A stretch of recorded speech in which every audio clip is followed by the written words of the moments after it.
Sejam bem-vindos. Essa é mais uma live da Sociedade Paulista de Reumatologia e hoje o assunto que a gente vai discutir é a gota, uma doença muito prevalente, muito frequente. Sejam bem-vindos.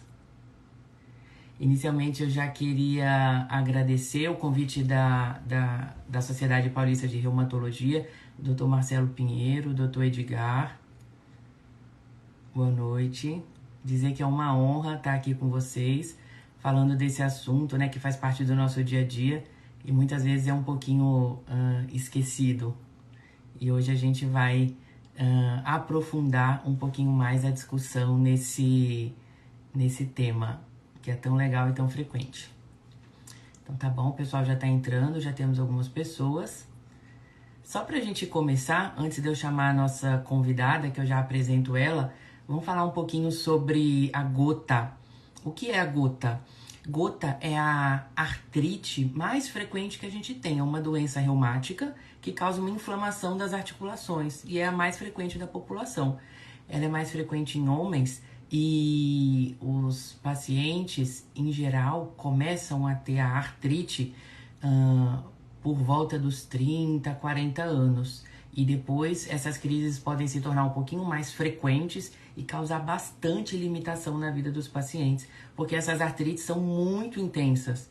É comum o paciente ter uma inflamação no dedão do pé, no tornozelo, no joelho, e a cada crise, né, o paciente fica muito limitado no seu dia a dia, porque realmente são as artrites mais intensas que a gente vê no nosso dia a dia do reumatologista.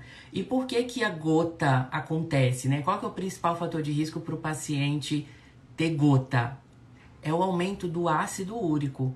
O ácido úrico é uma substância que a gente tem no sangue que é derivada de alguns produtos do nosso próprio organismo, como alguma degradação de célula, por exemplo, e do próprio metabolismo. O nosso próprio metabolismo gera ácido úrico e isso pode ser potencializado por alguns outros fatores externos, como, por exemplo, a alimentação. A gente sabe que as dietas ricas, por exemplo, em carne, frutos do mar, são muito ricas em uma substância que a gente chama de purinas, que são o que são convertidas são os produtos convertidos em ácido úrico no organismo, fazendo os seus níveis aumentarem e aumentando muito o risco do paciente ter gota. Então, é isso que a gente vai conversar, um pouquinho do ácido úrico, um pouquinho sobre a gota e espero que seja proveitoso para todo mundo. A gota é uma doença muito conhecida, né, há muito tempo, com casos descritos há milhares de anos atrás e ela merece a nossa atenção, né, por causa da sua frequência. Vamos ver se eu consigo chamar aqui a nossa convidada.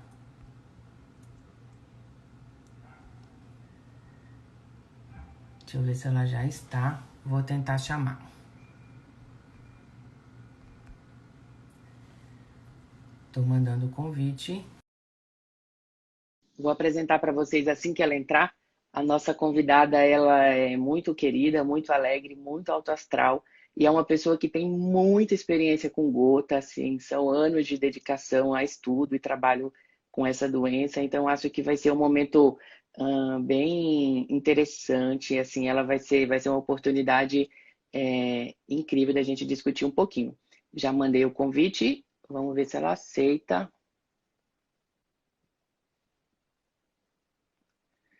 Já vou falar quem é. A nossa convidada é a doutora Roberta Pernambuco.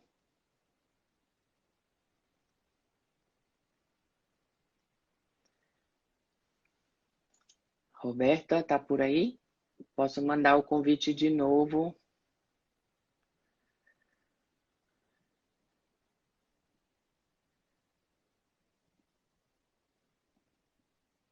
Vou mandar mais uma vez.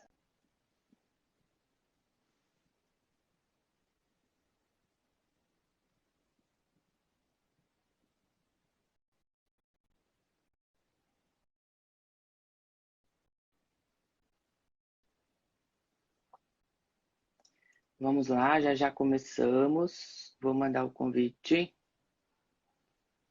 de novo. Enquanto isso, eu já vou apresentando. A doutora Roberta, né? Oi, entrou, deu certo. Deu certo, deu Boa certo. noite. Boa noite. Entrou, boa noite, Roberta, tudo bem? Tudo? Tá me Bem-vinda. escutando direitinho? Estou escutando, tá ótima. Tá tudo certinho. Vou te apresentar agora, que todo mundo está te vendo.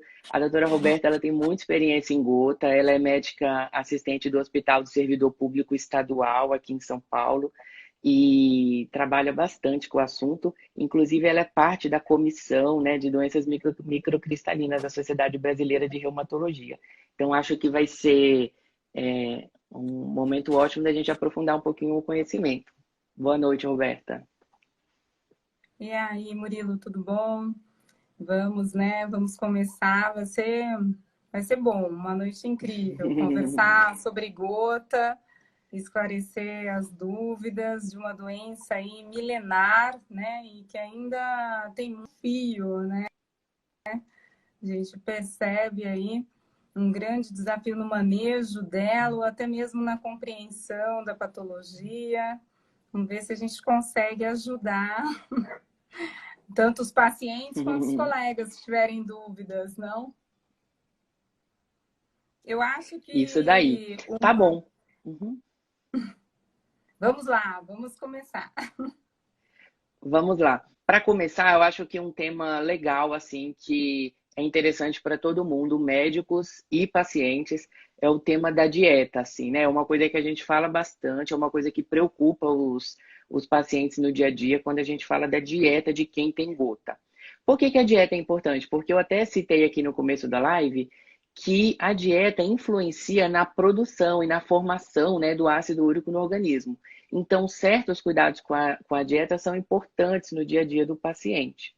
A gente gosta de ressaltar que a dieta ela é um desencadeador da crise, né, Roberta? Então, quando o paciente está com ácido úrico muito alto e está com o risco mais aumentado de ter crise por causa do ácido úrico aumentado no sangue um pouquinho mais alto, esse cuidado com a dieta um pouquinho mais de perto, ela é importante, porque abusos da dieta com carnes de maneira geral e frutos do mar, por exemplo, podem, né, desencadear uma crise. Então, esse cuidado é um pouquinho maior.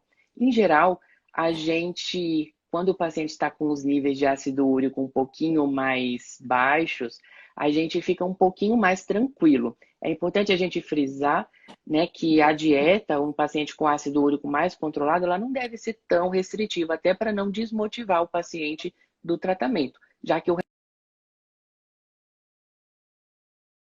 é ele mais livre, né, Roberta?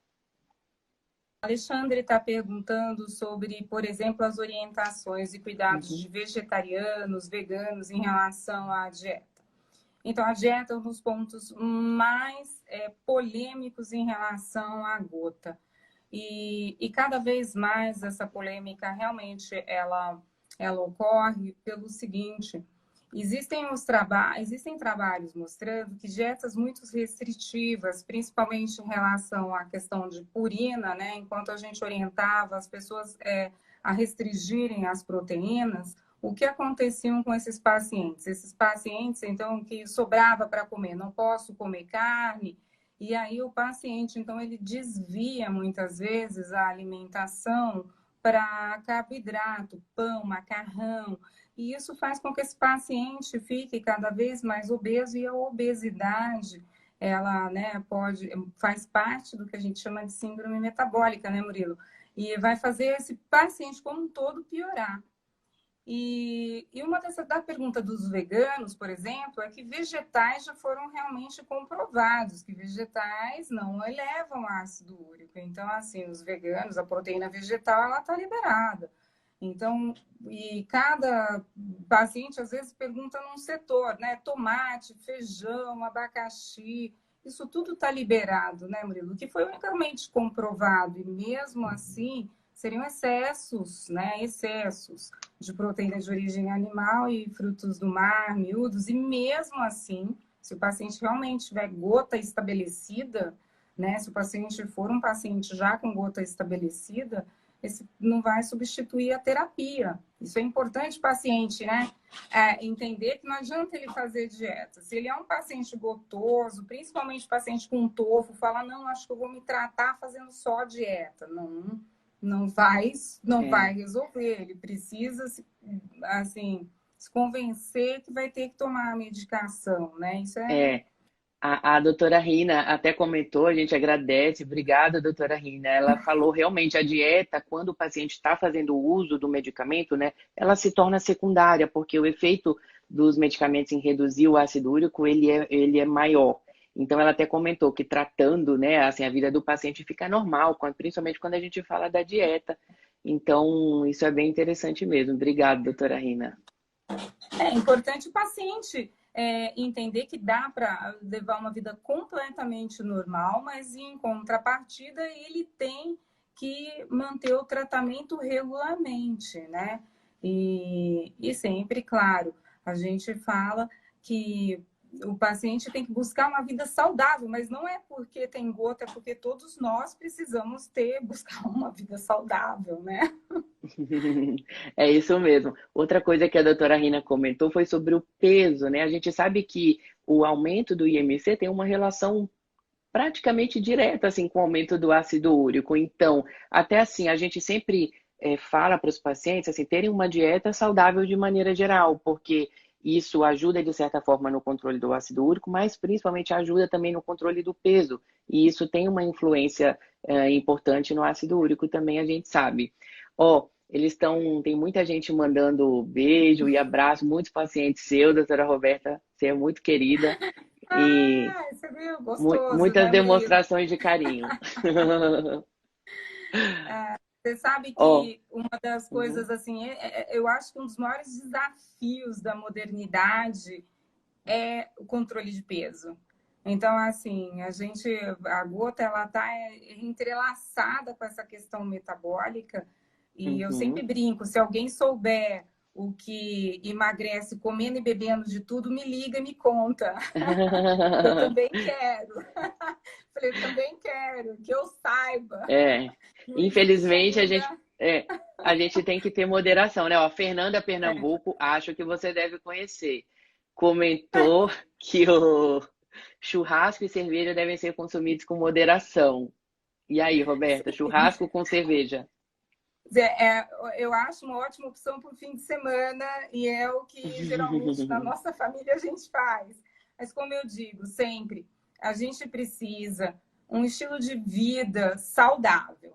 Então, eu acho que isso é importante. Hoje, as dietas restritivas, que é aquilo que você comentou, Murilo, não são mais aplicáveis, até porque a gente tem que negociar com os nossos pacientes. Mas também é sempre uma boa negociação. Não vale o paciente não querer aderir à medicação, não seguir com os exames, né? Em contrapartida, também levar uma vida sedentária, com hipertensão. Eu falo assim, não vai funcionar. A gente tem que negociar. Dá para ter uma vida completamente normal, aderindo ao tratamento direitinho. Eu acho que é bem isso que a gente concorda. Tem umas coisas curiosas de dieta, né, Murilo? Por exemplo, eles perguntam sempre de alimentos específicos. E cada vez mais a gente vê que talvez não seja por aí. Talvez personalizar a dieta. Porque chega um paciente, às vezes, que está lá restringindo, não come carne e de repente ele tem todo o componente da glicemia alterado. Aí é uma oportunidade da gente explicar que aquele paciente, a dieta é de uma outra forma. Um paciente hipertenso, né, do jeito que a gente discutiu, que existem dietas interessantes hoje a serem seguidas, com restrição de sódio para hipertensão. Então, parece bem legal a gente hoje mudar um pouco, personalizar o que o paciente está precisando, né? E realmente conseguir equilibrar, né? Eu acho que é isso.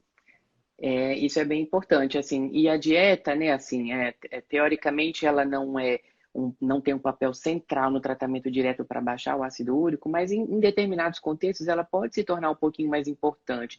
Por exemplo, em pacientes que têm contraindicação, alergia aos medicamentos, né? Então, às vezes a gente não tem outras estratégias e pode lançar mão, né, da otimização da dieta de certa forma para tentar ajudar.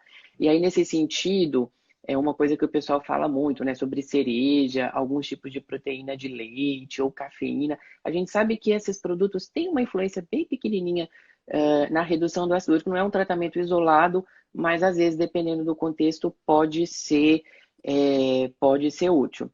Doutor Marcelo comentou aqui agora um pouquinho sobre a frutose, né? A frutose, ele está do lado oposto, né, Roberta? Em geral, é uma substância que tem em bebidas adoçadas e que, em geral, é ruim, né? Favorece o aumento do ácido úrico de maneira geral, né? Uhum, é verdade. Mas a gente também fala que, assim, é uma questão, assim, tratando é a mesma coisa, assim. A gente tem que tomar cuidado porque não existiam bebidas com frutose há 1000 anos Uhum, atrás e a gente tinha uhum. gota do mesmo jeito há 2000 anos atrás. Então, a gente tem que ter bom senso. Hoje eu acredito, assim, que a gente tem tratamento efetivo. Então, a gente tem que buscar, quando a gente está falando de paciente com gota estabelecida, a gente precisa orientar melhor, em paralelo, trabalhar as questões relacionadas aí, as questões relacionadas à síndrome metabólica. O Cleiton, um paciente meu, viu uma pergunta aí, ele perguntou, e isso é bom, Murilo, para você responder, tem prejuízo quando a gente compensa um paciente com gota, né? Tem prejuízo você tomar uma medicação a longo prazo? Então, a gente fez um tratamento, compensou esse paciente, e aí ele está com ácido úrico redondinho lá, entre 4,5 e 5, assintomático há anos, e aí um dia ele para e se pergunta, não sei não, já estou há 6, 7 anos, ótimo, e aí, paro esse remédio ou não paro, né? Será que isso aqui não vai me fazer mal? E aí, Murilo? Em geral, os medicamentos são muito seguros a longo prazo, né? Uma condição que a gente tem que lidar no dia a dia, incluir na nossa retina, ou da nossa rotina, como parte do nosso dia a dia, né? E tornar o tratamento como uma coisa do nosso hábito mesmo, sem sofrer muito por causa disso. Vou fazer um último comentário aqui, Roberta, sobre a dieta, para a gente mudar o assunto. A dieta é um Uhum. assunto que levanta bastante a discussão. Teve um comentário sobre embutido, salame e presunto, né? Em geral, não são alimentos tão saudáveis. Você quer comentar? Não. E aí a gente muda para o tratamento, que agora estão começando as perguntas de tratamento, tem bastante coisa. É, é interessante, é assim. É isso, eu sempre falo em relação à dieta, eu acho assim, eu não vejo, embora as pessoas tenham que entender, não é verdade que a gente acorda de manhã e já pega um salame na hora do almoço, bate uma feijoada, à tarde faz uma picanha e já, olha, então isso não é a nossa rotina. A gente sabe que o brasileiro tem uma alimentação equilibrada, a gente faz arroz, feijão, uma saladinha ali, um purezinho de batata, nós temos uma alimentação equilibrada. O que a gente tem que começar a tomar cuidado é que o consumo em excesso de alimentos industrializados, mais uma vida sedentária e a sua genética, você vai essa somatória ela não é boa. A gente precisa ponderar. Nenhum salaminho no fim de semana, nem isso tudo moderado não vai prejudicar em nada. O que a gente tem que tomar cuidado são realmente os excessos de peso, descontrole de pressão arterial, paciente que não usa regularmente a medicação. A gente precisa aderir à medicação, lutar com o peso, com a balança, que está difícil hoje em dia, né? E manter aí o ácido úrico no alvo, né? Que a gente sempre fala, tem que ir um alvo terapêutico aí, você tem que jogar esse ácido úrico para baixo de 6 e manter, sempre, sem medo de ser feliz a longo prazo. Com certeza a vida do paciente vai melhorar, né?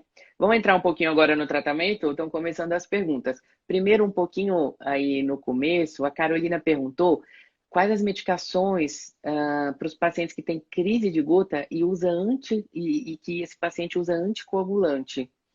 Quer responder, Roberta? Ou quer que eu inicie? Não, eu e você vamos praticamente responder a mesma coisa, né?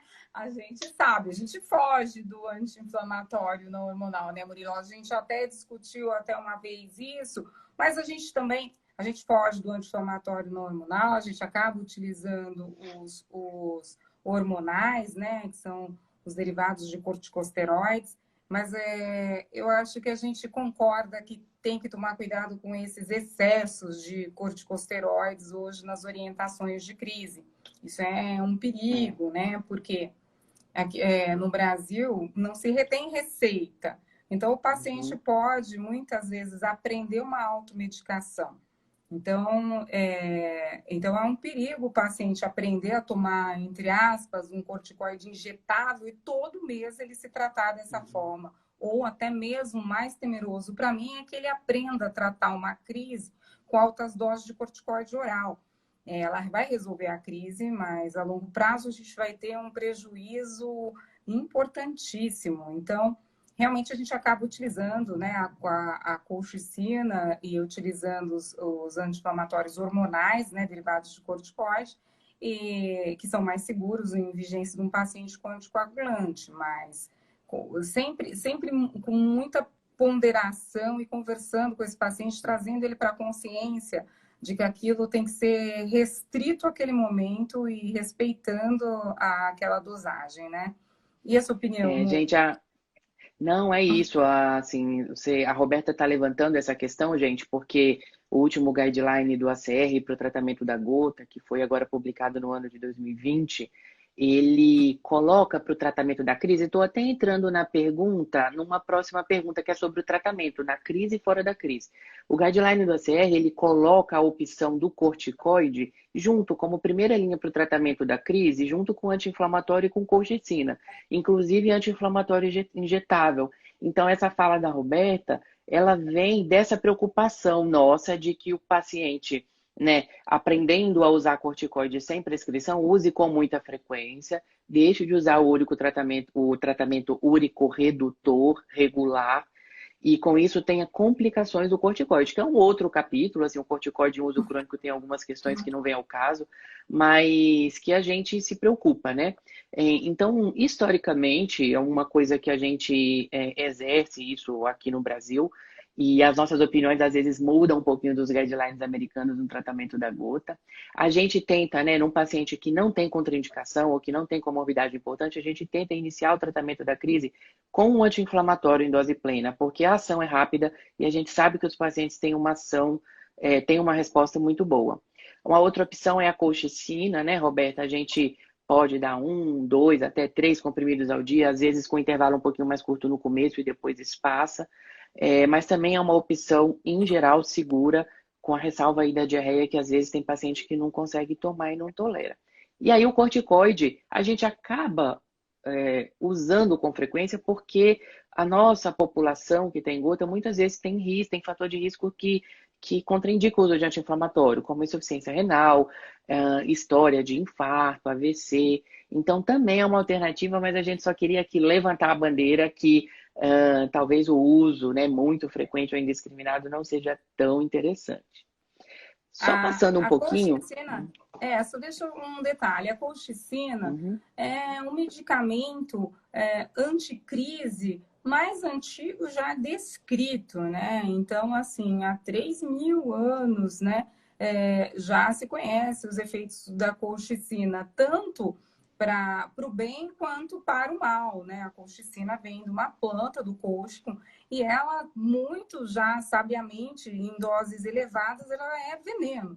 Então, o que a gente tem que entender é que muitos pacientes, antigamente, tinham uma orientação de crise de tomar a colchicina de hora em hora. Isso está proscrito, não, ninguém faz mais. E se alguém orientar, algum paciente estiver ouvindo, que faça, não faça. A colchicina em pequenas doses, ela é maravilhosa e ela pode, assim, ela colabora com o tratamento. Em altas doses, ela se torna tóxica. Então, deve ser orientada e muito bem orientada por um reumatologista, porque ele consegue avaliar a sua função renal, a sua função hepática e saber a dose que você vai tolerar, né? E já nesse último guideline do ACR, eles têm um esqueminha um pouquinho ali diferente, entrando numa dosinha, como você falou, um pouquinho mais alto, mas todo mundo está respeitando, né, aquela dose mais baixa dentro das 24 horas, entre 3 e no máximo 4 comprimidos, para evitar essa toxicidade, né? Isso é muito importante lembrar. E Isso aí. isso é é um ponto importante dela. Roberta, E a agora colchicina que... também... A colchicina também, a gente vai ver, né, Murilo? Ela está vindo para vários estudos, não só estudos de proteção cardiovascular, que ainda vai ter muito papo de colchicina nesse próximo ano, né? É uma das coisas que eu acho que mais a gente vai ouvir falar, por isso eu acho que tem que ter muito bom senso aí no uso, mesmo pelo clínico geral, né? Para a gente poder ter esse medicamento ainda à mão, porque senão daqui a pouco suspendem também a colchicina. Daqui a pouco some a colchicina. Isso aí. Vamos comentar um pouquinho agora, Roberto, a Roberta, que era uma pergunta inicial. Como é que é o tratamento fora da crise? A gente falou da crise, do anti-inflamatório, da colchicina, do corticoide, fora da crise. Vamos lá. E aí a gente tem muito espaço aqui para comentar, enfim, porque também tem muita discussão nesse assunto. Como é que a gente faz... Ia falar? Como é que a gente faz para... Só linkando quando você falar, eu vi alguém perguntando ali, me desculpa, não recordei o nome, de alguém me perguntando sobre até a dosagem do allopurinol num clearance abaixo de 30. E pode dar sequência aí, Murilo. O que eu ia explicar? Que a gente tem dois tipos de medicamentos. São medicamentos que diminuem a produção do ácido úrico ou medicamentos que vão lá no rim e liberam o ácido úrico na urina. Então, aumentam a excreção, a gente fala do ácido úrico. Então, no Brasil, a gente tem um representante de cada classe desses. O que diminui a produção do ácido úrico é o allopurinol, que é um remédio muito popular. E o outro, que aumenta a excreção na urina que a gente tem disponível no Brasil, ele se chama benzbromarona, tá? E aí é um ponto que a gente quer destacar. Eu acho que essa live tem essa importância da gente trazer um pouquinho aqui de foco, né? E dar luz um pouco à benzbromarona. O que é a benzbromarona? É um medicamento que inibe uma moléculazinha dentro do rim que faz com que a gente libere mais ácido úrico. Por que a gente quer dar foco? Porque a gente sabe que é um medicamento muito eficaz no tratamento da gota e ele reduz de maneira muito eficiente o ácido úrico no sangue. E, no geral, a gente não tem problema de segurança. Por que a gente está reforçando isso? No passado, esse medicamento ele foi retirado de alguns países com a justificativa de que ele aumentava um pouquinho a chance de o paciente ter hepatite pelo remédio, de inflamar o fígado.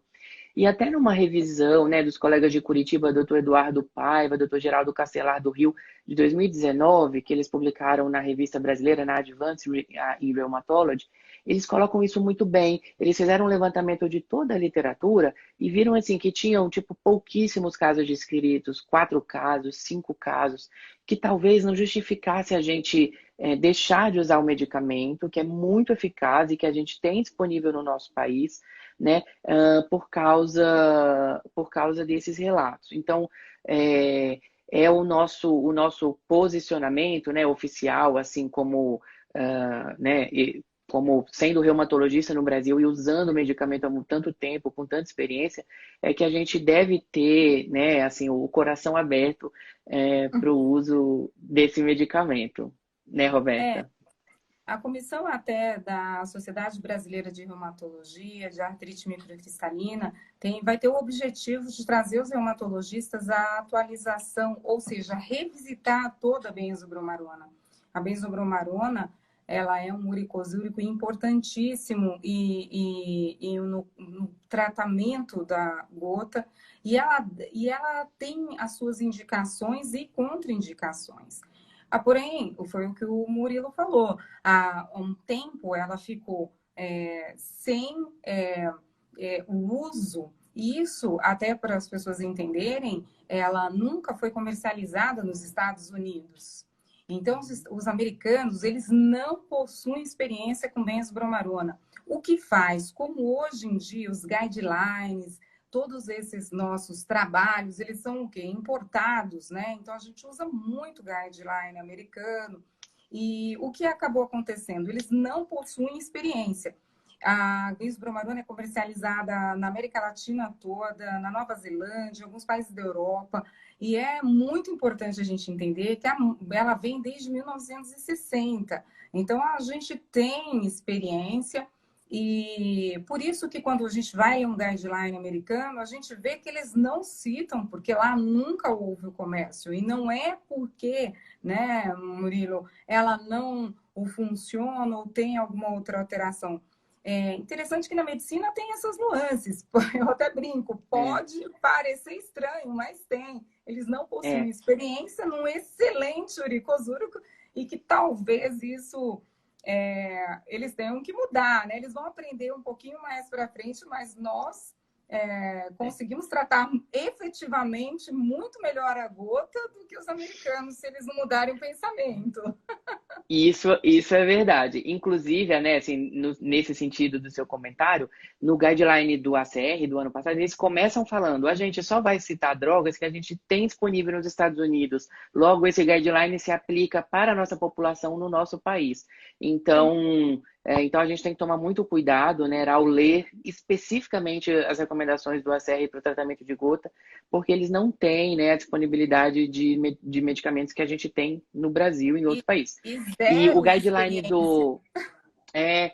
e aí eu tomei o cuidado de checar o guideline do EULAR, o último guideline da Sociedade Europeia de Reumato, que foi de 2016. Eles deixam bem claro, assim, alguns países têm disponível, nesses países eles estimulam o uso pela sua eficácia. Inclusive tem alguns trabalhos mostrando que a benzobramarona é até um pouco mais eficaz em reduzir o ácido úrico que o halopurinol e com segurança. Então, assim, a Sociedade Europeia estimula, né, o uso da benzobramarona. Então, um E pouquinho disso. o duro que alguns colegas, porque depois, quando a gente vai ficando americanizado em guidelines no nosso país, infelizmente é assim que funciona em diversos setores, a gente sabe, não só na medicina.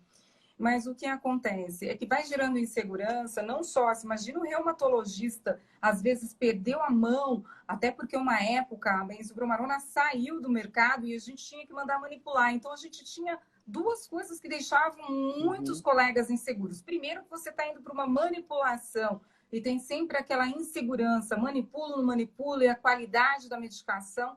E a segunda coisa importante é que quando você vai deixando de usar uma medicação, você não aprende com ela, você não tem experiência com ela. E é uma questão de 5, 6 anos, é só a gente imaginar, em 6 anos nós formamos turmas de medicina. Com zero experiência numa medicação, eles vão sair para o mercado e aí eles não conseguem usar, ou ficam inseguros. Então, um dos nossos objetivos hoje é trazer os reumatologistas isso, voltar a ler sobre benzobramarona, não deixar que ela desapareça. É um medicamento barato, né, Murilo? Isso é importantíssimo, o custo dela é baixíssimo, né? Já que a gente está falando do tratamento, a gente está falando custo baixíssimo, porque saindo dos dois que a gente citou agora, né, Murilo, a gente pode começar a conversar sobre mais 2 ou 3 só que existem para gota e o preço vai disparar. Exatamente. Vou chegar já já nas outras medicações, que até tem uma pergunta do Febuxostat da Ivone, eu já volto lá. Mas antes disso, essa conversa da benzobramarona é tão importante que eu vou explorar um pouquinho mais para a gente conversar sobre o ácido úrico na urina de 24 horas e a alcalinização urinária. O Dimitri Ferreira acabou de fazer uma pergunta aqui, se a gente só usa a benzobramarona nos pacientes que têm a uricosúria baixa. O que você acha, Roberta? Bom, a gente tem, assim, a gente usa de estratégias, né? Você sabe que na hora que todo mundo olha, assim, para tratar a gota, mas a gente faz muito parecido. A gente dosa o ácido úrico na urina de 24 horas, às vezes pelo contrário. A maior parte dos pacientes são hipoexcretores, né? Então, se você fosse pensar, você iria dar benzobramarona para todo mundo, mas não é bem assim. Você tem que avaliar se esse paciente tem litíase, que é uma das atenções que a gente tem que ter ao usar um uricosúrico, né? E você deve fazer, muitas vezes, um balanço desse paciente e prestar atenção. Até no guideline americano, eles nem dosam ácido úrico, não é isso? Eles nem colocam ácido úrico de urina de 24 horas. Então, não necessariamente. Esse paciente, ele pode ter uma uricosúria de 24 horas aumentada, ele não exclui o uso dela, mas talvez a gente use um outro manejo de usar, e que é aí que o Murilo pode dar opinião. Muitas vezes a gente faz uma associação, a gente faz duplo bloqueio. Então, isso, para quem os reumatologistas estão ouvindo, sabem que o duplo bloqueio são as pequenas associações. A gente usa um inibidor de xantina aqui em cima e abre lá embaixo para eliminar. Então, e usa um uricosúrico. A associação disso é muito interessante, né? E é claro que você precisa sempre avaliando a questão não só da litíase, da função hepática, né? Como você pensa, Murilo? Não, concordo 100%.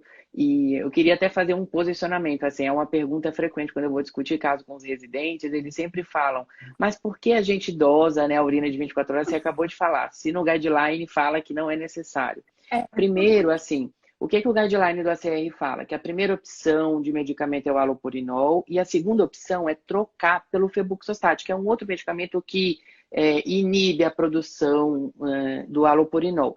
Então, assim, o diurético, o uricosúrico que eles usam, que chama probenecida, que a gente não tem no Brasil, tem um custo um pouquinho maior, ele é a terceira opção. Então, realmente, de fato, para eles, na rotina da prescrição, né, assim, colocando um uricosúrico como terceira opção, talvez a dosagem da urina de 24 horas não faça tanto sentido. E porque existem trabalhos também mostrando que o alopurinol é capaz de reduzir também a excreção, mas essa redução da excreção, essa quantificação da redução da excreção não tem relação direta com, por exemplo, a prevenção de crise. Então, por isso que eles falam que não é necessário. Mas até como posicionamento, a gente defende um pouquinho a dosagem do ácido úrico na urina de 24 horas, porque a gente usa um uricosúrico muito potente. E a gente sabe, até entrando aqui um pouquinho na pergunta do Jorge, se o paciente com cálculo renal pode usar benzbromarona, a gente sabe que a benzbromarona pode aumentar um pouquinho o risco, ainda mais porque ele é muito potente. Então, a gente evita de certa maneira. Em alguns casos, a gente não tem muita opção, ou o paciente é muito grave. A gente até acaba fazendo a associação do alopurinol com a benzbromarona, mesmo no paciente, enfim, tendo tido cálculo renal, mas em casos de exceção. Mas às vezes a gente precisa. Mas, se possível, a gente tenta evitar, né? Então, eu queria só fazer assim, esse posicionamento da dosagem do ácido úrico na urina de 24 horas. E nesse sentido, a gente também quer, né, Roberta, se posicionar em relação à alcalinização urinária.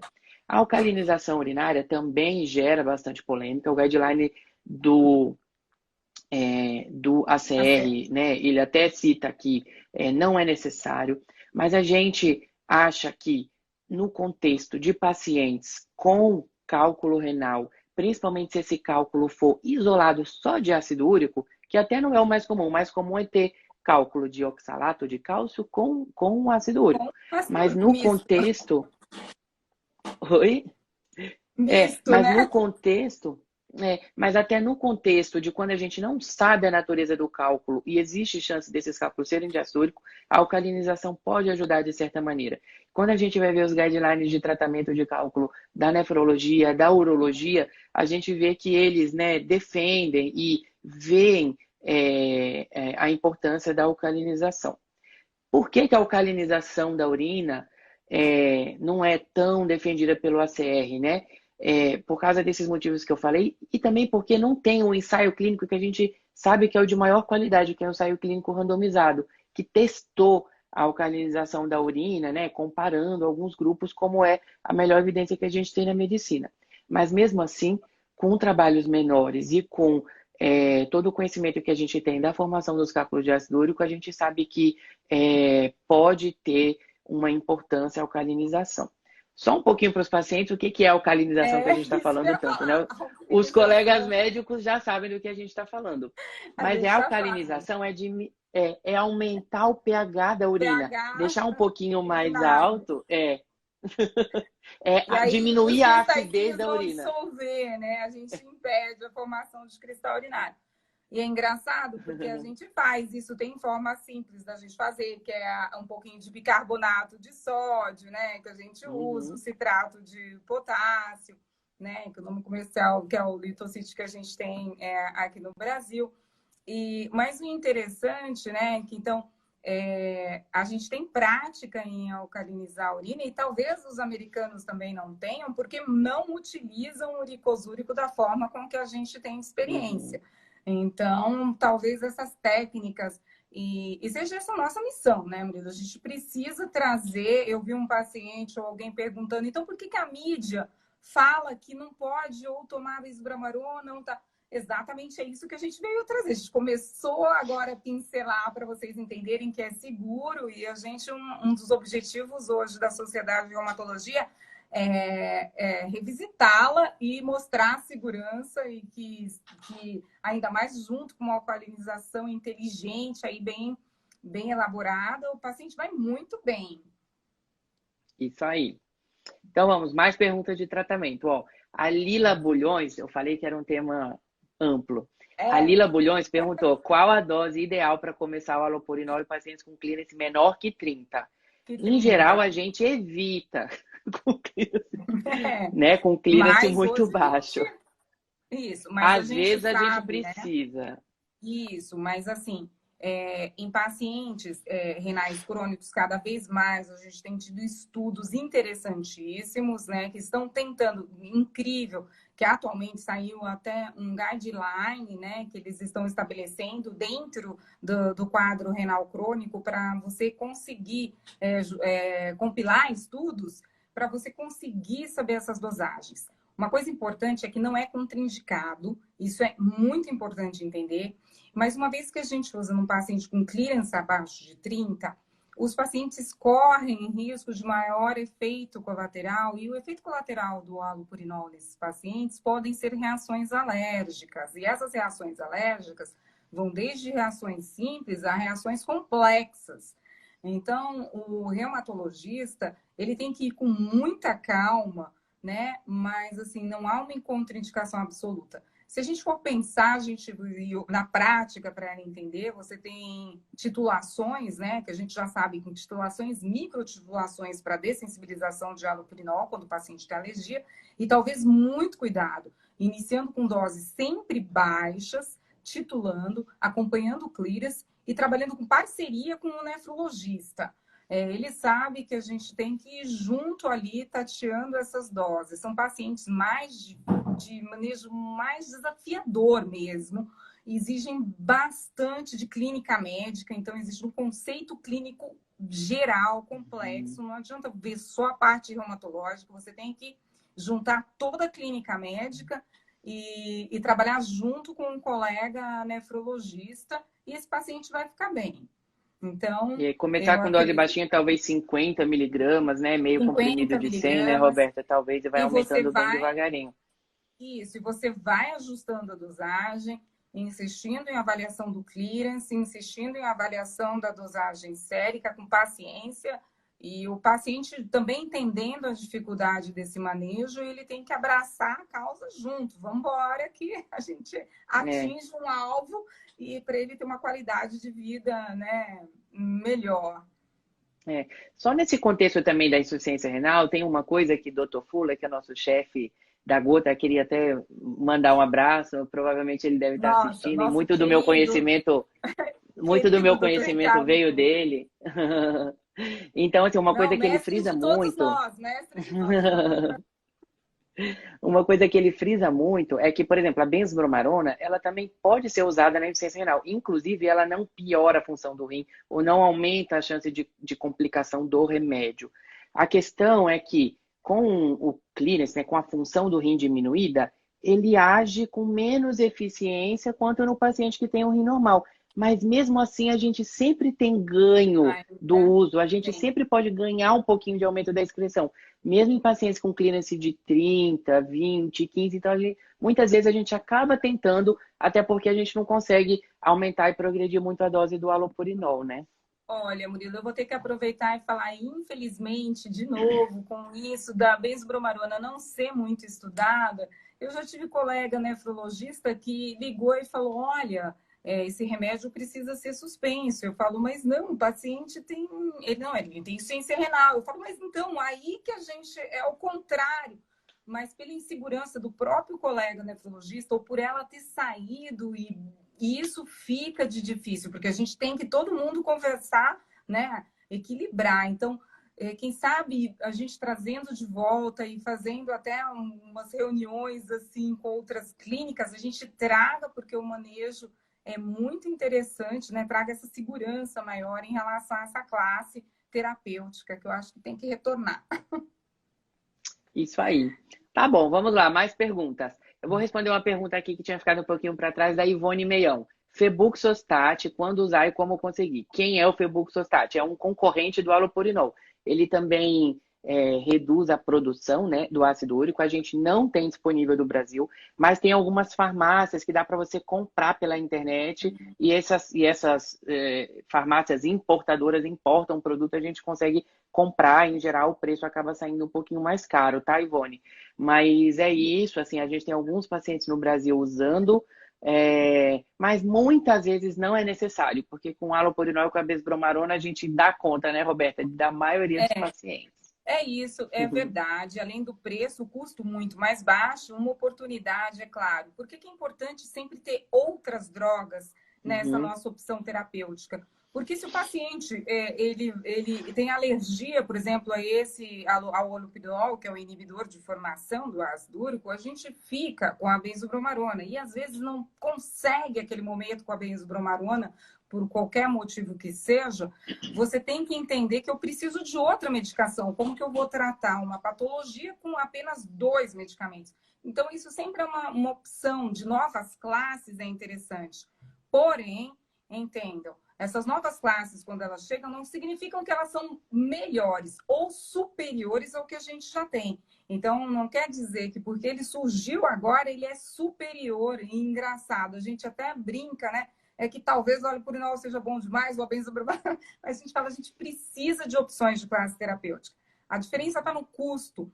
O custo é muito alto, né? A gente pensar que a gente tem que manter um medicamento todos os dias, e isso até perder de vista um medicamento que vai sair em torno de R$700 numa importação, saindo a custo de R$1.500, para a realidade brasileira, é impraticável. Então, a gente precisa de novas classes terapêuticas com preço acessível, ainda mais uma patologia. A gota é a artrite inflamatória mais prevalente que tem. Nós somos 4% da população vai ter artrite gotosa. Então, é importante a gente também falar de custos aí, certo? Então, tá bom. Roberta. Pode ficar à vontade. Não?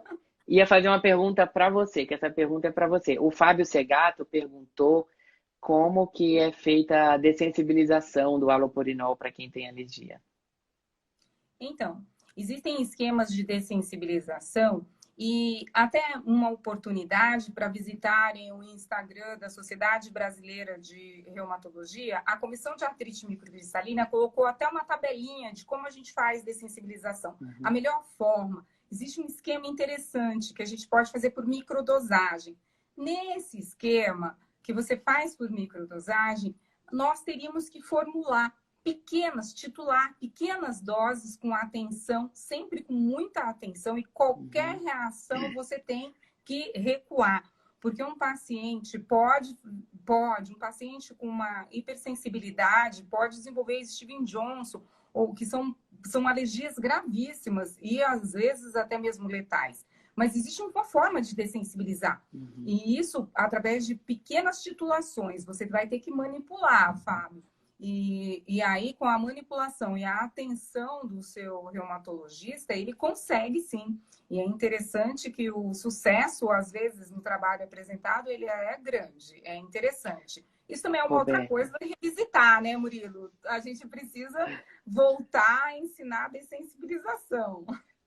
Mas tem uma pessoa aqui muito experiente que mandou um recado para você. Doutor Pernambuco sugeriu que o Febuxostat deve ser feito ao invés de tentar dessensibilizar pelo risco de reação grave.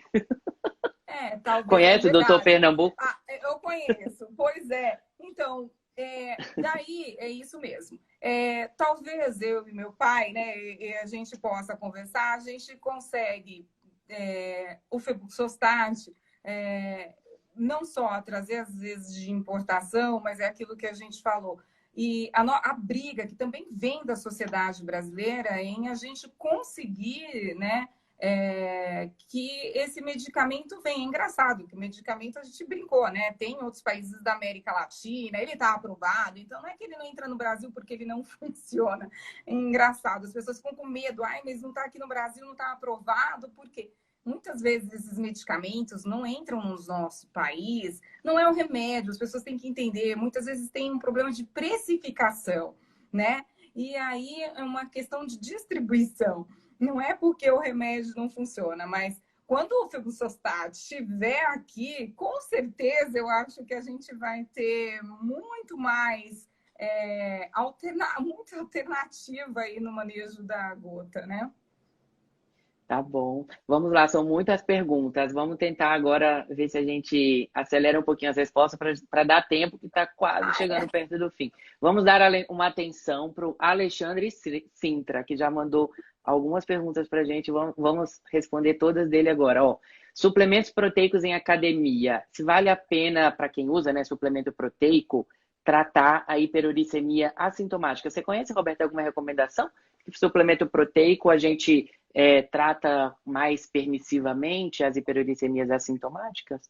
Bom, a gente já não trata hiperuricemia sintomática. Agora, isso é aquilo que a gente fala. Se a gente for, a gente vai fazer uma live de hiperuricemia assintomática, não é isso? Porque é outro assunto. Outro assunto. Que realmente não é bem assim que funciona. A gente não restringe os suplementos de academia que sejam suplementos alimentares. Muito cuidado, por favor. A gente sabe que existem suplementos adulterados, então a gente nem vai entrar nisso, mas suplementos alimentares não há uma restrição. Da mesma forma como a gente conversou. Se o paciente tem gota, ele vai ser tratado, a gente vai compensar o ácido úrico, da mesma forma como a gente estava orientando as questões alimentares em relação à proteína e aos outros alimentos, né? Agora, a hiperuricemia assintomática, você pode já dar uma pincelada aí, Murilo. É outra live, mas geralmente... Na outra live. A gente não trata pacientes sem sintomas. Isso é importante os pacientes entenderem. Não é porque você tem ácido úrico elevado que você vai sair tomando um medicamento para baixá-lo. Você deve ter sintomas para ser medicado. Você pode ter o ácido úrico elevado, existem algumas situações em que a gente tem atenção. Se você tem ácido úrico elevado, acima de 9, persistente, tem por exemplo, em um cálculo renal, você tem gota, você já tem a clínica da patologia, né? Então, é interessante... Ou quem tem doença renal crônica, né? Os cenários são bem específicos.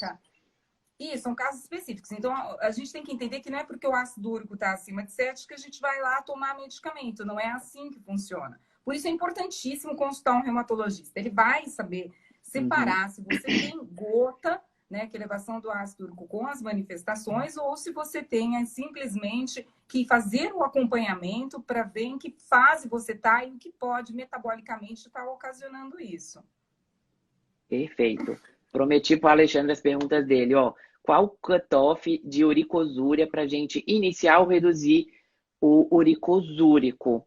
A gente olha a uricosúria medida absoluta, né, em miligramas, mas a gente gosta bem de olhar o clearance para a gente ver, porque às vezes, dependendo do ácido úrico sérico, o ácido úrico urinário pode estar um pouco ou mais baixo.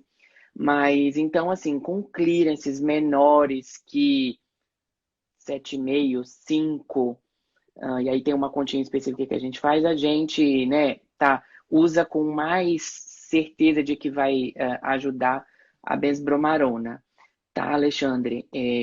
Mas porque o valor absoluto, às vezes confunde um pouquinho a gente, porque depende muito do valor sérico. E ele sugeriu, ó, que a SBR pode patrocinar um ensaio clínico randomizado com benzbromarona. Lembrando que ensaios clínicos randomizados mostrando a eficácia da benzbromarona, eles já existem, né? E é um remédio muito eficaz.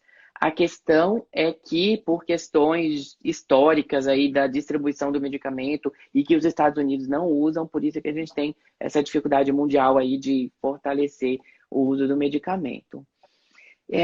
Ó, a gente está quase chegando ao fim, mas dá tempo de mais umas Já perguntinhas. Tem passou rápido. 5 minutos, passou rápido. Ó, a Flávia Brugger. A colchicina é contraindicada no clínice abaixo de 30? A gente evita, se possível, né, Roberta? Mas às vezes uma dose bem baixinha, às vezes a gente faz um por dia ou um a cada 2 dias, a cada 3 dias, uma dose bem baixinha, vigiando bem, né? Fígado, toxicidade em geral, até hemograma, né?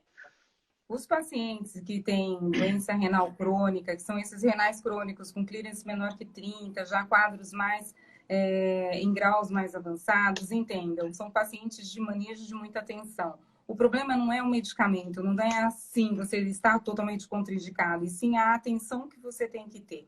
E você pode dar, respeitando esses intervalos, porém, você tem que ter muita atenção. Houve piora do clínico ou sinal de alguma intoxicação, lembrando que a colchicina é muito pouco dialisável. Então, você pode ter uma intoxicação nesse paciente e não conseguir fazer a reversão. Então, você tem que ter experiência nesse manejo e muita atenção. É um paciente que tem que ter, a equipe bem equilibrada e conversando, mas simplesmente pacientes assim a gente tem, né, todo dia. É só não ter medo, estudar a medicação direitinho, que a gente consegue sim. Muito bem. Tá. Obrigado, Roberta. Ó, antes das despedidas finais, eu queria fazer um outro posicionamento aqui. Em alguns momentos eu fiz uns posicionamentos oficiais e tem mais um que eu quero fazer antes das despedidas. É sobre o uso de úrico-redutor de remédio, halopurinol benzopromarona, durante a crise. É uma coisa que gerou outra coisa que gerou muita polêmica depois do guideline do ACR. É uma coisa também que os residentes todo dia eles perguntam. E por que surgiu essa polêmica? O guideline do ACR falou que pode ser uma janela de oportunidade a gente começar um tratamento úrico-redutor durante a crise, tá? Considerando que o paciente já está usando uma medicação anti-inflamatória, corticoide ou anti-inflamatório, e o paciente com crise, com mais dor, ele está mais motivado para o tratamento e talvez tenha mais chance de reter, né, assim, de aderir ao tratamento na sequência. Por quê? Por que a polêmica? Porque, historicamente, a gente espera 2, 3 semanas para começar o tratamento úrico-redutor, acreditando que talvez se a gente der um medicamento durante a crise, a gente pode diminuir um pouquinho mais, instabilizar mais o nível do ácido úrico no sangue e talvez aumentar a intensidade da crise ou perpetuar um pouquinho mais a sua duração.